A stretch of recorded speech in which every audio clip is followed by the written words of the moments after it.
On this channel, I definitely try to share as much info as possible when it comes to how I use the Pocket for cinematic filmmaking. And if there's any tool that I'm going to use to help me film, it is absolutely going to be an ND filter. I've definitely brought up ND filters a couple times in past videos, but in this video, we're going to talk all about what ND filters are and why you need them for cinematic filmmaking with your Pocket 3. Or your Pocket 4. So there's definitely a lot of opinions when it comes to what makes a shot cinematic, but a big part of that are your camera settings. In past videos, I've always shared my camera settings for the Pocket, and here they are again, but we are specifically gonna look at my frame rate, my shutter speed, and my ISO. I shoot everything at a frame rate of 24 frames per second because that's gonna give me a very true to life or cinematic motion blur. And the rule is that your shutter speed should be double your frame rate, and that's why I'm using a shutter of 1/50. Now, if you try to plug that in right now, you might notice a little problem, which is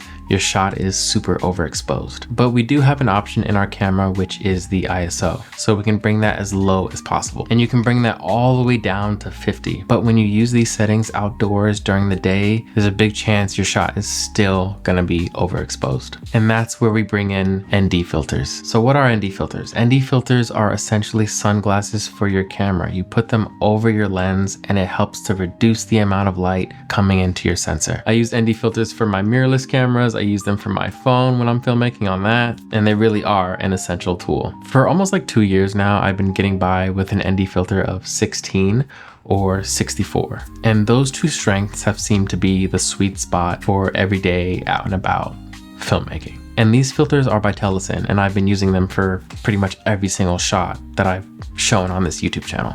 And Chollette has also been kind enough to send their new pack of ND filters for the Pocket 3 and Pocket 4. You can get the kit that comes in 4 different strengths from 16 all the way to 256. And then you can also get what we call a variable ND filter, which I think is very convenient because with this filter, all you have to do is spin the filter and then you can go through different strengths all in one filter. I'm using one right now for my FX3 right here. I'm literally just spinning my ND filter and I'm getting the exposure that I want. ND filters for the Pocket are super easy to use. They're all gonna be magnetic. You just put them right on top of the lens and now you're good to go.